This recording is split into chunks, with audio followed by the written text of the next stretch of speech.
주저하지 말고 변화를 시도하시기를 바랍니다. 작은 생각 하나를 바꾸는 것입니다. 작은 말 하나를 바꾸어 보는 것입니다. 우리가 하는 태도 하나를 바꾸어 보는 것입니다.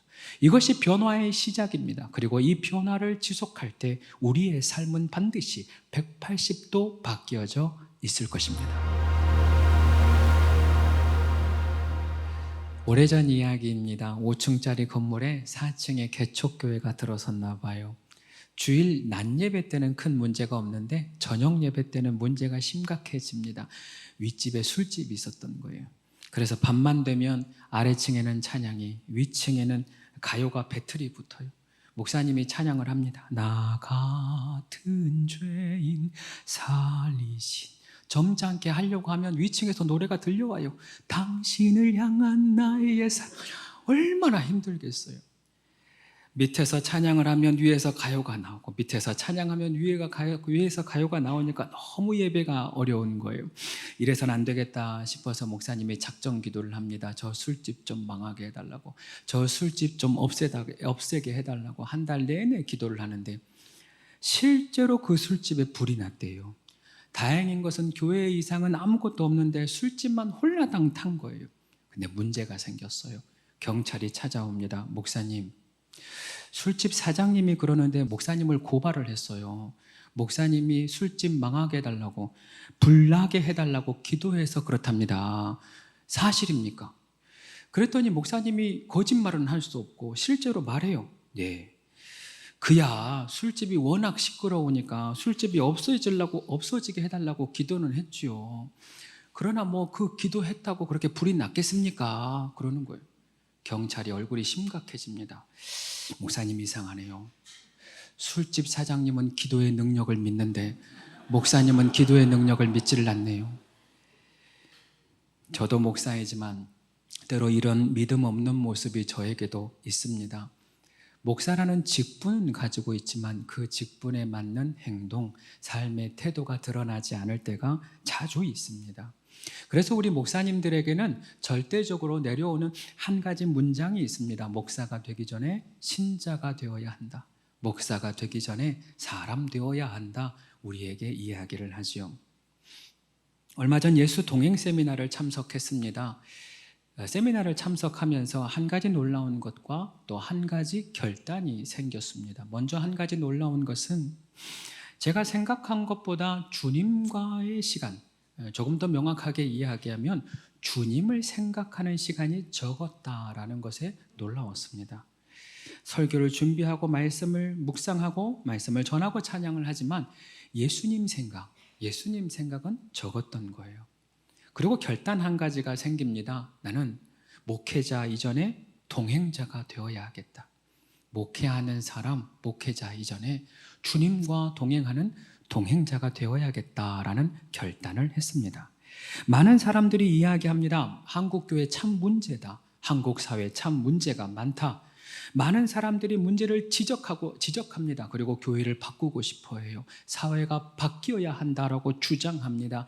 이 말이 그럴듯하지만 그러나 접근이 잘못되었습니다. 문제 많을 수 있습니다. 여러 가지 어려움으로 인해서 내 마음에 안 들 수 있습니다. 그러나 중요한 것은 사회가 변하는 것이 아니라 내가 변하는 것입니다. 교회가 변하는 것이 아니라 내가 변하는 것입니다. 신앙생활을 오래 하여도 내가 변하지 않으면 그 신앙생활은 헛된 것입니다. 그 사람 덕분에 오히려 전도의 길이 막히는 것을 제가 수도 없이 보았어요. 돈을 많이 벌어도 큰 성공을 이루어도 그 사람의 인격이 변하지 않는다면 결국 쓸쓸히 외로이 마지막을 맞이하게 될 뿐이지요. 그래서 중요한 것 한 가지, 결론은 내가 먼저 변해야 모든 것이 변한다라는 것입니다. 오늘의 제목입니다. 나를 바꾸면 인생이 바뀐다. 나를 바꾸면 인생이 바뀐다입니다. 그동안 우리는 삶이 바뀌다라는 주제로 말씀을 나누었습니다. 생각을 바꾸면 인생이 바뀐다. 말을 바꾸면 인생이 바뀐다. 태도를 바꾸면 인생이 바뀐다. 이 모든 것의 결론이 무엇입니까? 결국 타인이 아니라 바로 내가 바뀌어야 한다는 것입니다. 우리는 그동안 나는 정상인데 내 자녀가 이상하다고 생각했어요. 나는 정상인데 내 배우자가 이상하다라고 생각했어요. 지금 옆에 배우자 보면 안 돼요. 여러분 저만 주목하세요. 분위기 이상해지니까. 나는 바르게 살아가고 있는데 세상 사람들이 이상하다라고 이야기했습니다. 그러나 그렇지는 않습니다. 우리가 사람들 향하여서 저 사람 이상하네, 저 사람 뭔가 문제가 있네 라고 손가락질을 하지만 그 하나의 손가락을 제외하고 나머지 손가락은 결국 나를 가리킵니다. 내가 제일 이상하고 내가 제일 바뀌어야 하는 것입니다. 아마 한 번쯤 들어보았을 것입니다. 이름을 알 수 없는 한 수도사의 글입니다. 젊은 시절 나는 세상을 바꾸고 싶었다. 세상을 바꿀 수 없다는 걸 알게 된 후엔 나라를 바꾸려 애를 썼다. 나라를 바꿀 수 없다는 것을 알게 된 후엔 마을을 바꾸려고 애를 썼다. 마을을 바꿀 수 없다는 걸 알았을 땐 내 나이가 꽤 든 뒤였고 난 가족을 바꾸기로 마음먹었다. 그리고 그 다음이 중요합니다. 이제 노인이 되어서야 나는 내가 바꿀 수 있는 건 나 자신뿐임을 깨달았다.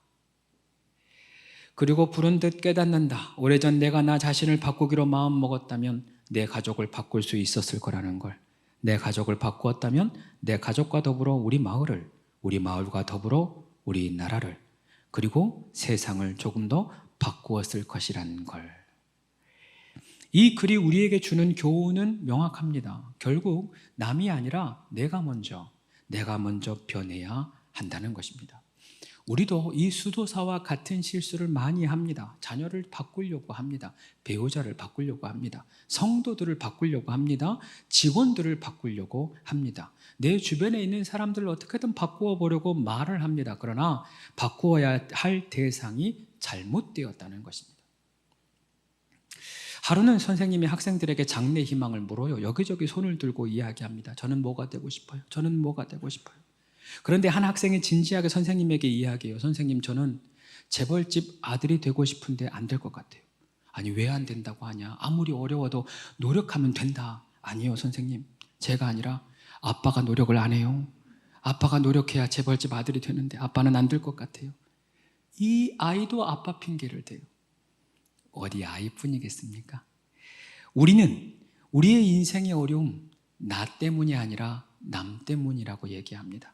내 인생의 결과가 나 때문이 아니라 타인 때문이라고 얘기합니다. 잘 되면 내 탓이고 안 되면 남 탓이고 그렇게 살아요.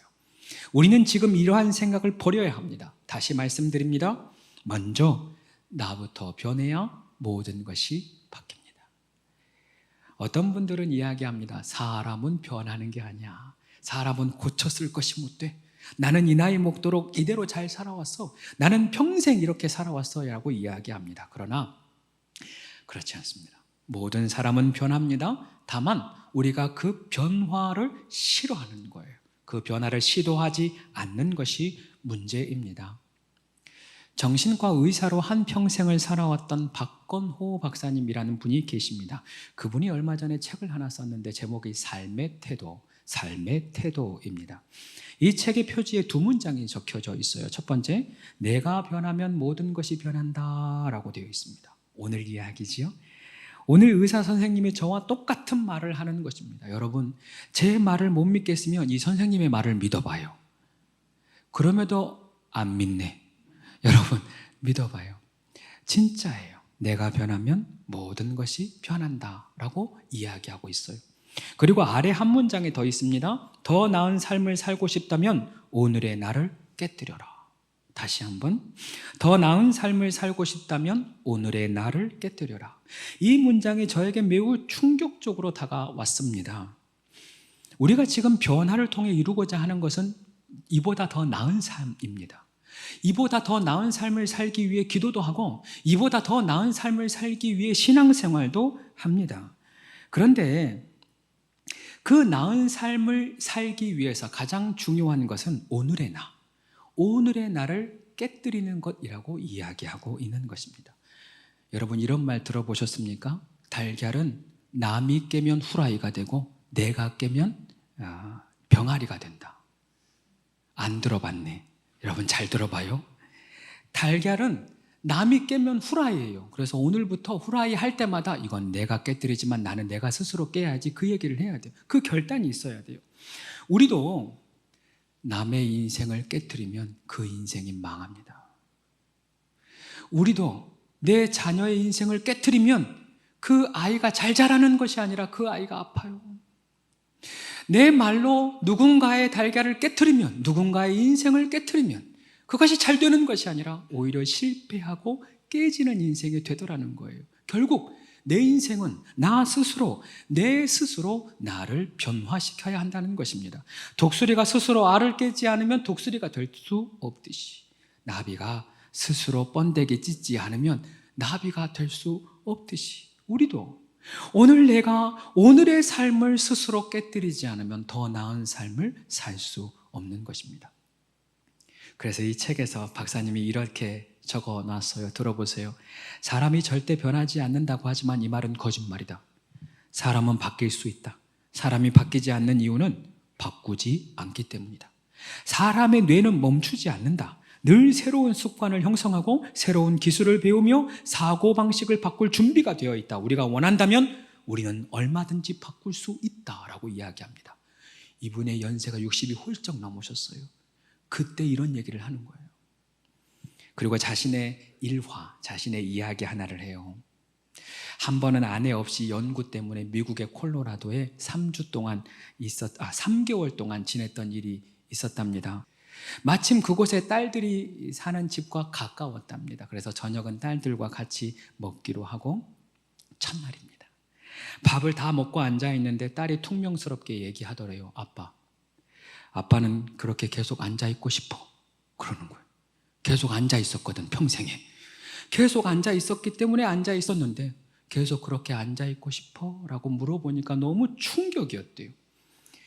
그러면서 이 딸아이가 계속 말을 이어가요. 아빠, 집에서는 손가락 하나 까딱하지 않았지만 이제는 거들 줄도 알아야 돼. 3개월 동안 매일 저녁 같이 먹어야 되는데 서로 도와야지. 그리고 거기서 말이 안 끝나요. 그리고 말이 나와 하는 말인데, 아빠는 공감 능력이 떨어져. 그리고 농담 삼아 하는 말이 상대방에게 상처를 줘. 그러니까 그걸 좀 조심해야 돼. 그렇게 얘기를 하는 거예요. 저한테 하는 말인 줄 알았어요. 이분이 정신과 의사잖아요. 평생 정신과 의사로 살았는데 본인이 공감을 못한대요.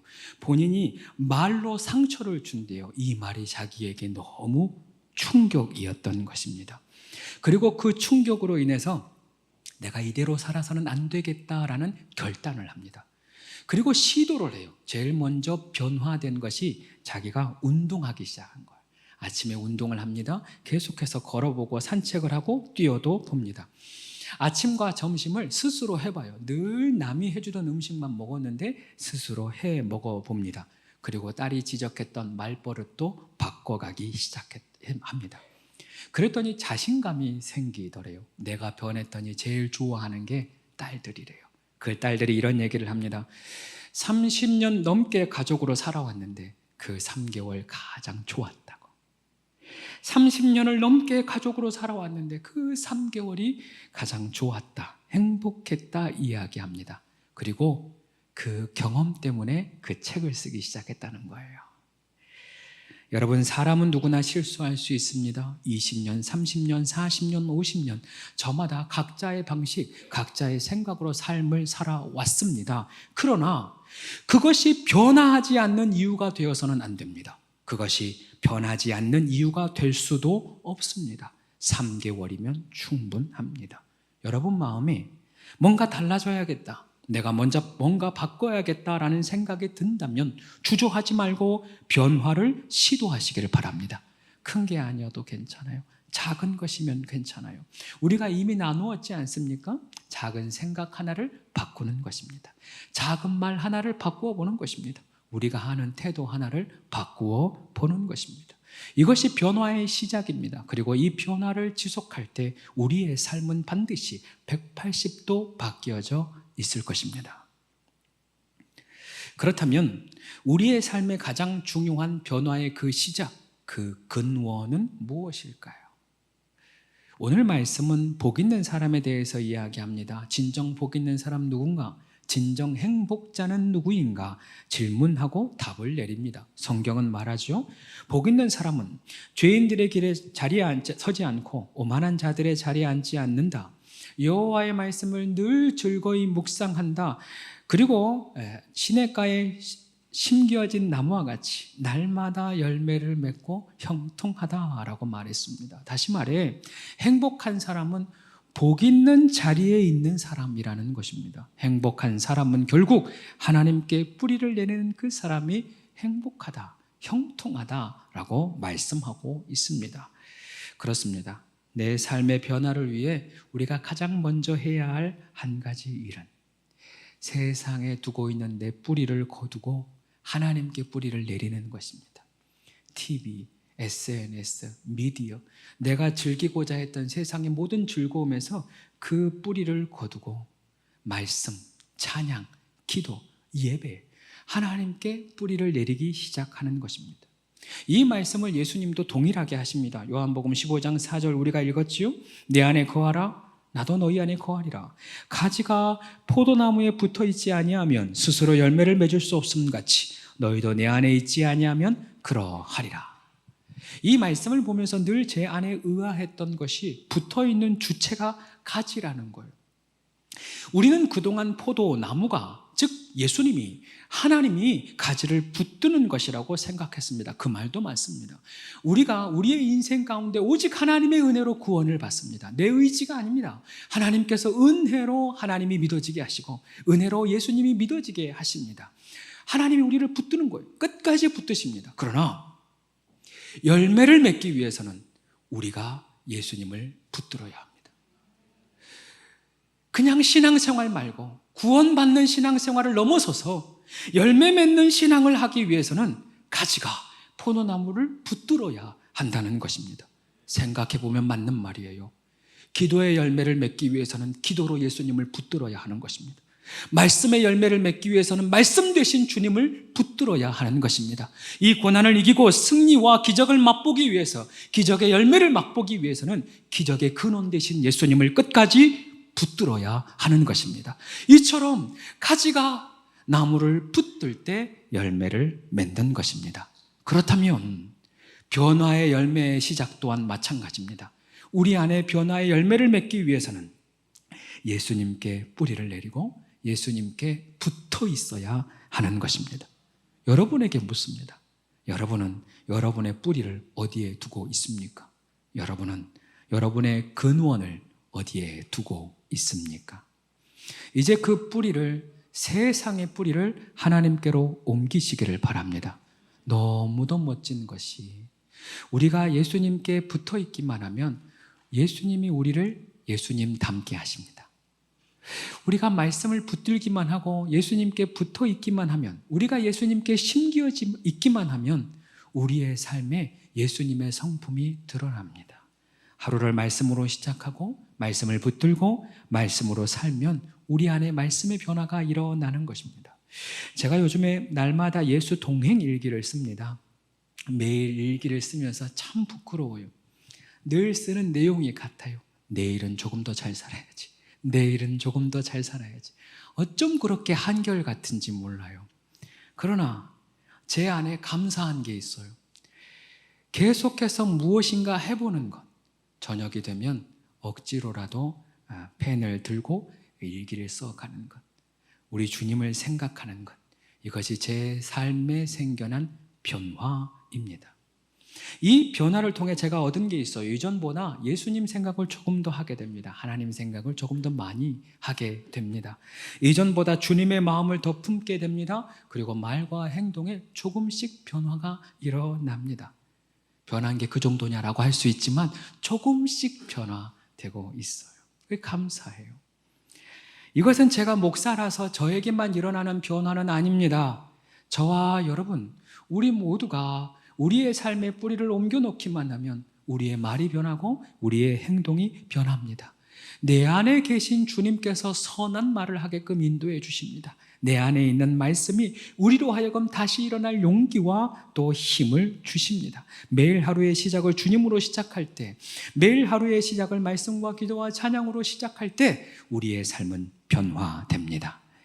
그러니 사랑하는 여러분, 다시 권면드립니다. 여러분의 삶의 뿌리를 주님께로 옮기시길 바랍니다. 생각의 뿌리를 주님께로 옮기시기를 바랍니다. 내 하루 일과의 뿌리를 주님께 심어 놓고 주님과 시작하시길 바랍니다. 그리하면 온 하루가, 그리고 내 인생이 주님으로 말미암은 하루가 될 줄로 믿습니다. 이제 마지막입니다. 한 가지 이야기로 설교를 마치려고 해요. 지난 금요일 아침입니다. 우리 교우들은, 등록 교우들은 단톡방을 운영하거든요. 그 단톡방 안에 참 의미 있는 글이 올라왔습니다. 여러분에게 소개합니다.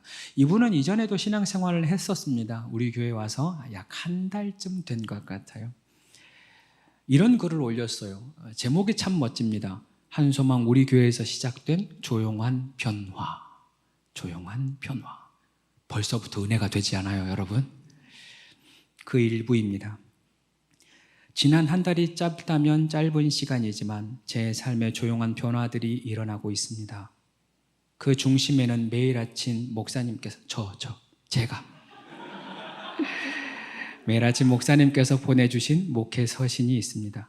하루의 시작을 따뜻한 말씀과 깊은 통찰로 여는 시간이 저에게는 큰 감동이자 깊은 반성이 되는 순간입니다.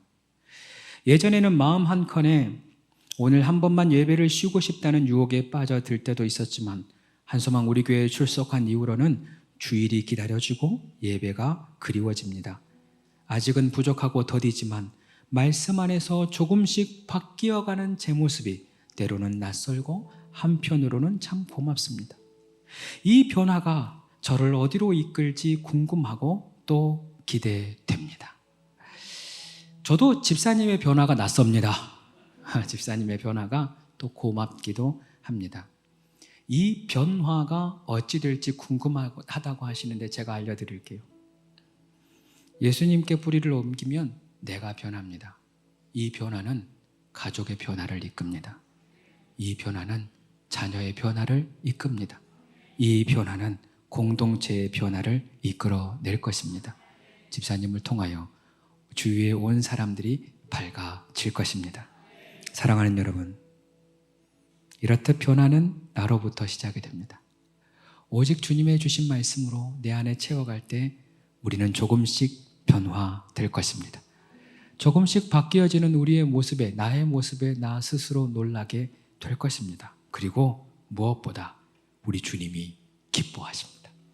우리 주님이 즐거워하십니다. 그러니 작은 변화를 시작하시길 바랍니다. 그 변화를 지속하시길 바랍니다. 그러면 어느 날 문득 변해 있는 나 자신을 발견하게 될 겁니다. 어느 날 문득 변해 있는 우리 모두를 보게 될 것입니다. 기억하십시오. 나를 바꾸면 인생이 바뀝니다.